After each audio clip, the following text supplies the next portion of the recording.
Next, we move on to the big picture category of questions.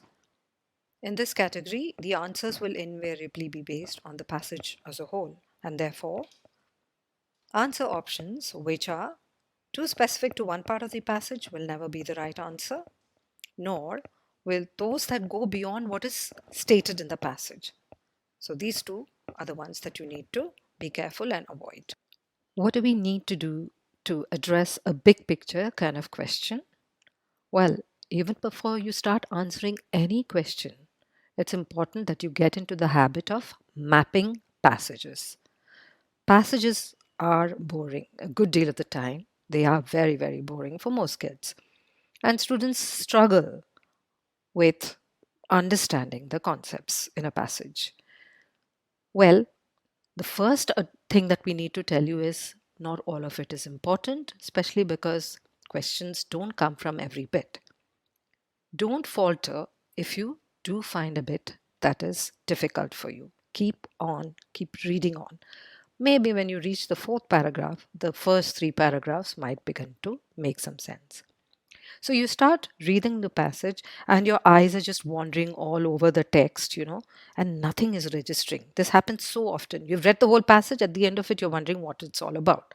So the thing we tell you is if you map the passage, you're constantly engaging with the passage. You're trying to write a few words about the paragraph, each paragraph, as you finish reading a paragraph. You're forced to think, what was that about? So this is why we tell you to map the passage.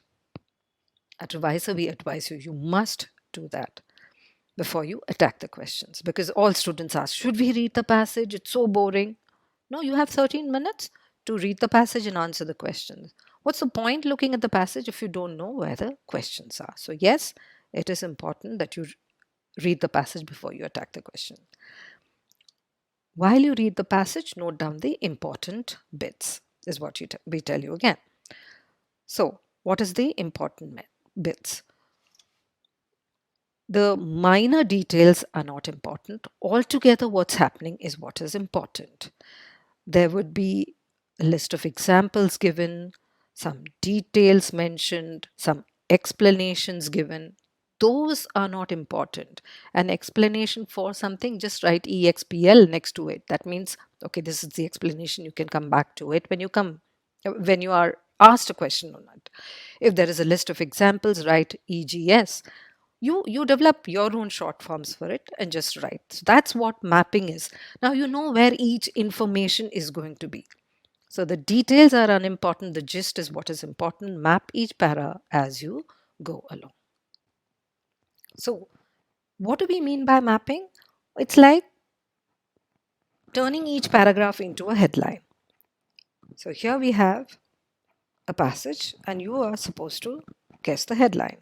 The treatment of WikiLeaks founder Julian Assange, who is facing the threat of extradition from Britain to the US on espionage charges, is putting his life at risk, an independent UN rights expert said Friday.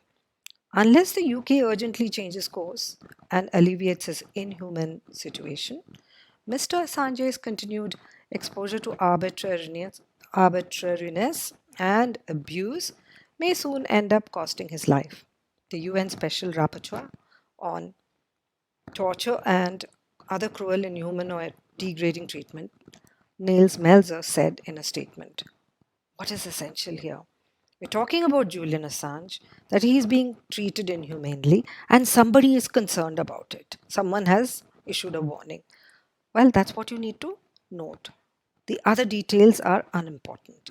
Here you have treatment of WikiLeaks founder Julian Assange may end up costing his life. The names are not important. It is, who is he? He's a UN expert. Well, put that down. Sometimes you can pair two paragraphs together to create one headline. There may not be anything important in one of them, so just write for the two of them together. Olgana Solskjaer, I really don't know the pronunciation. He is the new coach or manager for Man United. He has done an excellent job at Man U since being appointed as the club's permanent manager back in March. according to Eddie Ho. So these are the things. Somebody is saying, making a comment about somebody. The Norwegian has faced plenty of criticism in recent months, but Bournemouth boss Ho feels that United are finally heading in the right direction under the 46-year-old's stewardship. So you start. He's done an excellent job, and this is according to Eddie Ho, and then it's moving in the right direction. So these are all the red ones. Or the points to be noted, all positive things being said. There's positive signs for them. They've got quality players. So see, this is important. This is the thing that you need to note about mapping. There's positive signs for them, and then after that will be a list of the positive signs. That's not important. So at this point, starts learning to skip. I imagine it is hard. I think he's handled himself really well. Well, that's the next important bit. You've got the gist. This man seems to be doing a good job, says so and so. There you have it.